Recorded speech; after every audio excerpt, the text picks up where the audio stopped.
అందరికీ నమస్కారం అమ్మ. మీ అందరూ ఒక బిడ్డ కోసం చాలా దూరాల నుంచి వచ్చారు. మీ అందరికీ సంతానం కావాలనే కోరిక ఉంది.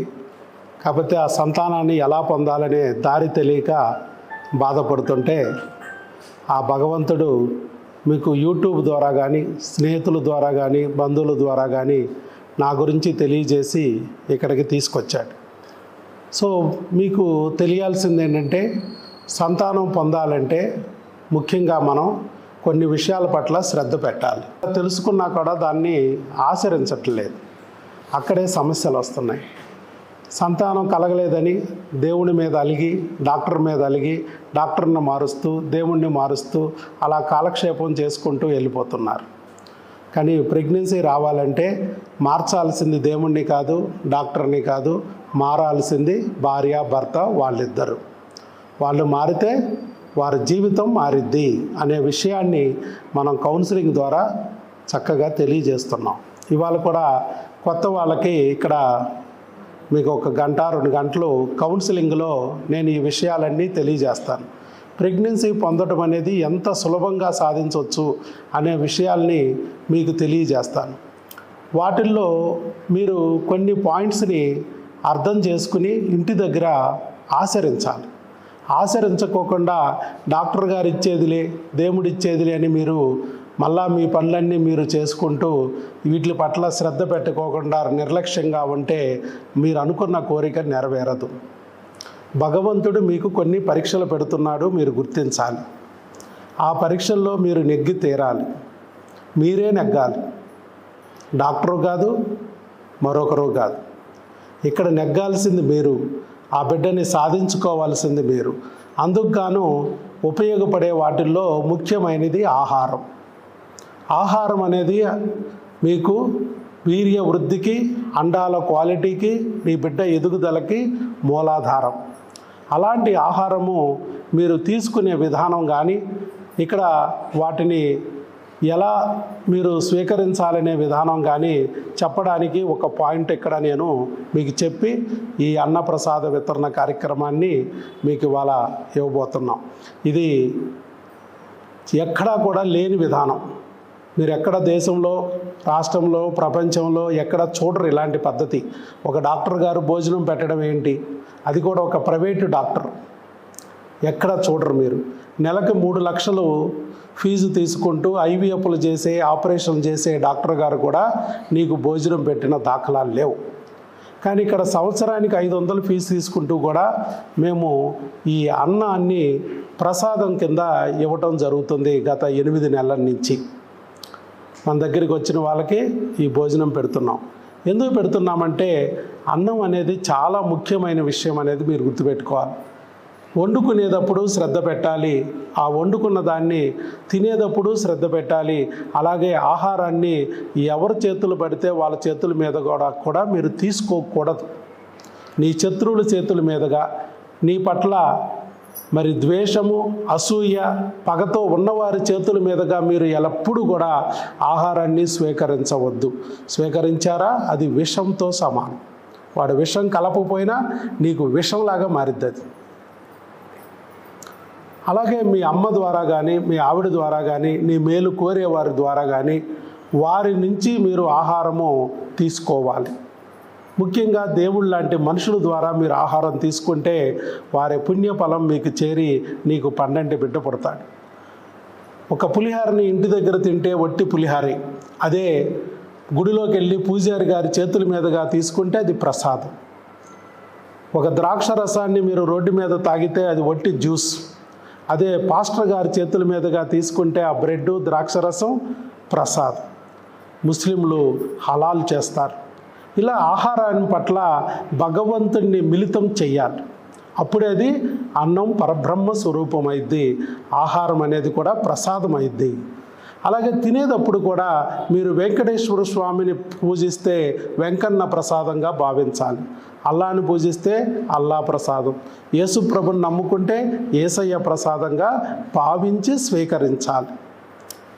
అలాగే మీరు వండుకునేటప్పుడు కూడా మీరు ఈ ఆహారాన్ని ఏదో యథాలాపలంగా వండుతూ కాకోకుండా ఈ ఆహారము మా వీర్య వృద్ధికి, అండాల క్వాలిటీకి మూలము అనే ఆలోచన చేస్తూ ఆ భగవంతుడే ఆహారంలోకి వచ్చి ఆ వీర్య వృద్ధిని, ధాతు పుష్టిని, అండాల క్వాలిటీని ఈ ఆహారం ద్వారా పెంచి మీ పండంటి బిడ్డని ఈ ఆహారం ద్వారానే మీ పొట్టలోకి వచ్చేటట్టు చేసి ఆ బిడ్డ ఎదిగేటట్టు చేసి మీ చేతుల్లో పెట్టడానికి ఈ ఆహారం ముఖ్యము. అలాంటి గొప్ప ఆహారాన్ని ఆ భగవంతుడు ప్రసాదంగా నేను వండుతున్నాను అన్నట్టుగా భావించి మీరు వండుకోవాలి. సో మేము కూడా ఇక్కడ ఒక పుణ్య దంపతులతో మీకు బిడ్డ పుట్టాలి అనే భావన చేస్తూ వండించాం. మీరు అనుకున్న కోరికలు నెరవేరాలి అనే భావన చేస్తూ వండించాం. అలాగే ఈ ఆహారాన్ని ఇప్పుడు మా చేతుల మీదుగా మీకు అందజేస్తున్నాం. మా చేతుల మీదకి ఎందుకు అందిస్తున్నామంటే 16,300 మందికి ఒక్క ఐవీఎఫ్ లేకుండా, ఒక్క ఆపరేషన్ లేకోకుండా ప్రెగ్నెన్సీ వచ్చేటట్టు చేశాడు భగవంతుడు నా చేతుల ద్వారా. కాబట్టి ఈ చేతులు భగవంతుడు ఆశీస్సులు అందించిన చేతులు.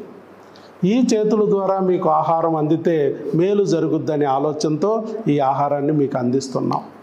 అట్లాగే మా భార్యాభర్తలు మేమిద్దరం ఒక జంటగా ఉండి కొన్ని వేల మందికి అన్నదాన కార్యక్రమాలు చేశాం. లయన్స్ క్లబ్ ద్వారా, వాకర్స్ క్లబ్ ద్వారా ఎంతోమంది స్కూల్ పిల్లలకి సైకిళ్ళు ఇచ్చాం.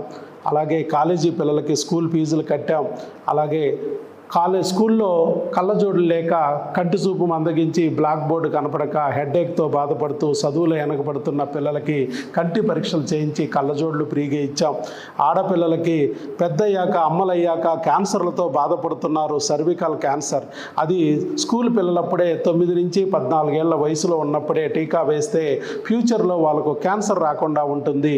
భారతదేశ స్త్రీలలో క్యాన్సర్ 100 మందికి వస్తే అందుట్లో 80% గర్భసంచి క్యాన్సరే. అలాంటి గర్భసంచి క్యాన్సర్ని నరికెట్టే పరిస్థితి టీకాతోనే అయిపోతుంది స్కూల్లో. అలాంటి టీకాలు అందిస్తున్నాం. ఇలా ఎన్నో కార్యక్రమాలు, లేడీస్కి కుట్టు మిషన్లు అందించి, గ్రైండర్లు అందించి, భర్తకు తోడుగా వాళ్ళు ఆదాయ మార్గాన్ని పెంచుకుని భర్తకు చేదోడు వాదోడుగా ఉండేటట్టు చేయడానికి అలాంటి సహకారం అందిస్తున్నాం. ఇలా కొన్ని వేల కార్యక్రమాలు, సేవా కార్యక్రమాలు భగవంతుడు మా చేతుల మీదుగా చేయిస్తున్నాడు. ఆయన చేయిస్తే తప్ప మేము చేయలేము, ఆయన ఇస్తే తప్ప మేము ఇవ్వలేము. అలాంటి భగవంతుడు మా దంపతుల్ని సెలెక్ట్ చేసుకున్నాడు. అలాగే మరి ప్రపంచంలో ఎక్కడ రాని ఆలోచన, హాస్పిటల్కి వెళితే భోజనం పెట్టాలనే ఆలోచన ఏ డాక్టర్కి రాపోయినా, నాకు కూడా రాకపోయినా, కరణేషు మంత్రిలాగా నా భార్య ద్వారా ఆలోచన నాకు కలిగించాడు ఆయన.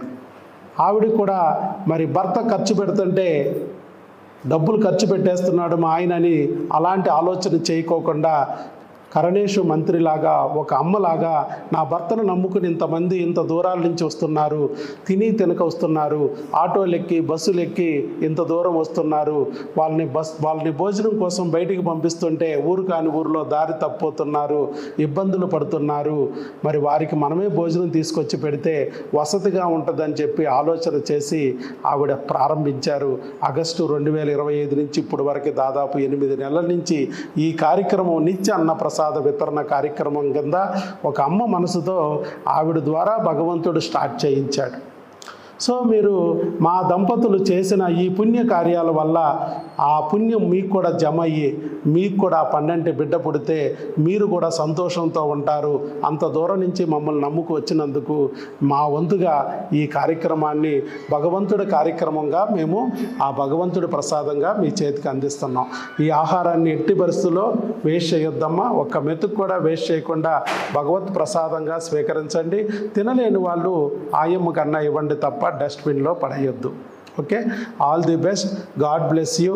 శీఘ్రమేవ సుపుత్ర సుపుత్రిక ప్రాప్తిరస్తు, అరడజన్ ప్రాప్తిరస్తు.